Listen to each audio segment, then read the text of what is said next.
The United States and Iran have reportedly received the framework of a plan to end hostilities, a day after President Donald Trump threatened to rain hell on Tehran if it did not make a deal. The Pakistan-brokered peace plan involves a two-tier approach, with an immediate ceasefire followed by a comprehensive agreement to be finalised within 15 to 20 days. According to a source aware of the proposals, Pakistan's army chief was in contact all night with the US Vice President, a special envoy and the Iranian foreign minister. A senior Iranian official told Reuters on Monday that Iran won't reopen the Strait of Hormuz as part of a temporary ceasefire, adding that Iran won't accept deadlines as it reviews the proposal. In a post laden with expletives on his Truth Social platform on Sunday, Trump threatened further strikes on Iranian energy and transport infrastructure.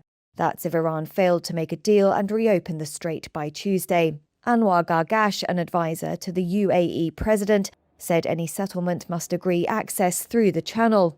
Fresh aerial strikes were reported across the region on Monday. Iranian state media said the head of the Revolutionary Guard's intelligence organization, Majid Kadhimi, had died. Strikes by Israel and the US have killed several high-ranking members of the Iranian regime, including its supreme leader Ayatollah Ali Khamenei, who was replaced by his son Mojtaba.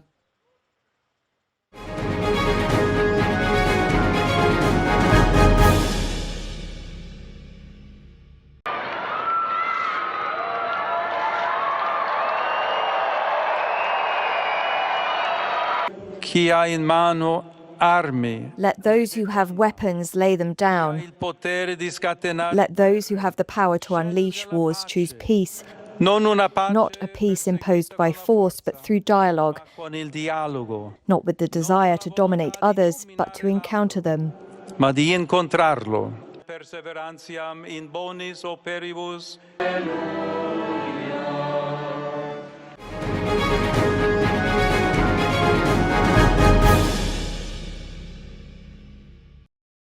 U.S. President Donald Trump set a new deadline for Iran to open the Strait of Hormuz or face attacks on energy plants and bridges, saying Tehran has until Tuesday evening. He told that to the Wall Street Journal in a Sunday interview. Trump later posted on social media with no other details, quote, Tuesday, 8:00 p.m. Eastern Time. Representatives for the White House could not be immediately reached for comment on the post. Earlier on Sunday, Trump announced that U.S. Special Forces rescued an airman in a high-risk mission deep inside Iran. The airman was wounded, but Trump said he will, quote, be just fine. The president also posted a message full of expletives, threatening Iran to open the strait, quote, you crazy bastards, or you'll be living in hell, just watch. However, in the kind of mixed messaging Trump has used since the war began, he told Fox News on Sunday that Iran was negotiating, with a deal possible by Monday. Adding to the pressure, Washington's ally in the war, Israel, was preparing to attack Iranian energy facilities next week and was awaiting U.S. approval, according to a senior Israeli defense official. Video posted on Saturday showed heavy smoke that was likely the aftermath of an Israeli strike on an Iranian petrochemical plant, though Reuters could not independently identify when it was filmed. Meanwhile, Iran showed it could still launch cross-border attacks and struck infrastructure in the Gulf. In Israel's northern city of Haifa, search and rescue teams were combing through debris after an Iranian missile hit a residential building. Israeli paramedics said 9 people were being treated for shrapnel and blast injuries. Tehran is demanding an end to hostilities, and its parliamentary speaker condemned Trump's threats Sunday, saying he was being misled by Israeli Prime Minister Benjamin Netanyahu.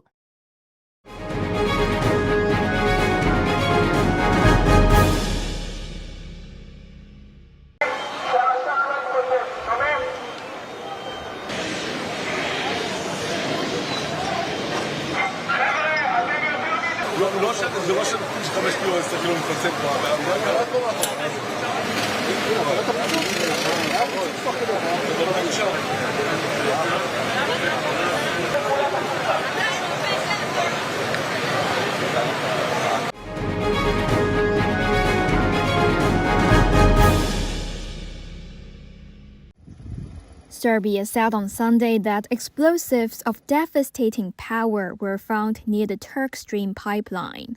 The critical gas pipeline carries Russian natural gas to Hungary and beyond. Nekoliko stotina metara od.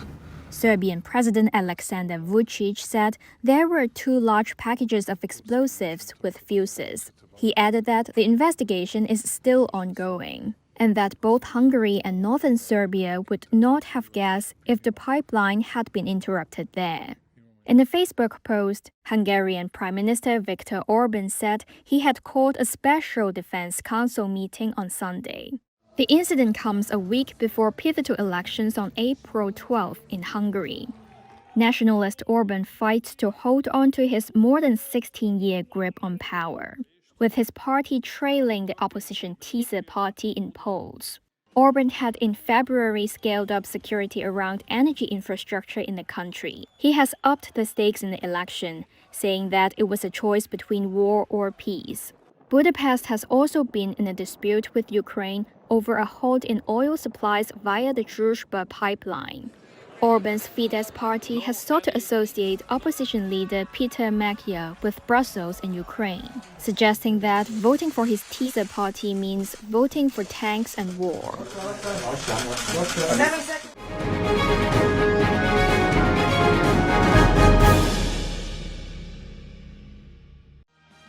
North Korea appears to be quietly pulling back from longtime partner Iran, while keeping its options open with the United States. That's according to South Korean lawmakers on Monday, after they were briefed by the country's intelligence agency. Seoul's National Intelligence Service, or NIS, said Pyongyang hasn't sent weapons or supplies to Iran since the war began in late February, and has stayed notably silent after Iran's supreme leader Ayatollah Ali Khamenei was killed in airstrikes. North Korea also did not congratulate Khamenei's son after he was named Iran's new leader. While China and Russia have spoken out repeatedly on the conflict, Pyongyang has issued just 2 toned-down statements so far and has avoided direct criticism of U.S. President Donald Trump. The NIS believes that restraint is deliberate, aimed at preserving diplomatic space ahead of the summit between Chinese President Xi Jinping and Trump in May. At the same time, South Korean intelligence says the war is adding to pressure on North Korea's economy, forcing Pyongyang to look beyond Iran for support. Park Sun-won is a member of the South Korean Parliament's Intelligence Committee. North Korea is also facing significant economic difficulties due to the war in the Middle East. They are experiencing setbacks in securing industrial supplies, rising prices, and soaring exchange rates. Amid these circumstances, they are making moves to secure additional oil from Russia. Intelligence officials say Kim Jong-un's recent comments about getting along with the U.S. point to a calculated move, positioning North Korea for talks with Washington once the Middle East conflict calms down.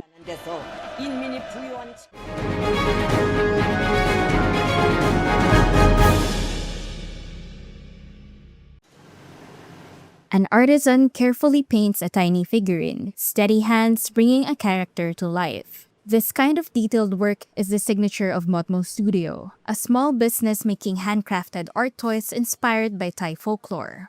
But inside this 2-story workshop on the outskirts of Bangkok, the sharp smell of resin and paint thinner now mix with a feeling of pressure. Rising costs and a weaker demand are squeezing the business, as economic fallout from the US-Israeli war with Iran ripples far beyond the region and into global markets. Founder Concrete Teptian says production costs have surged, especially for the plastics used in making the toys. Worse still, demand is not keeping up with those increases, with sales down over 30% this year as people pull back on spending as uncertainty grows. We have seen people stop spending. Pre-orders on our page have gone quiet or disappeared completely.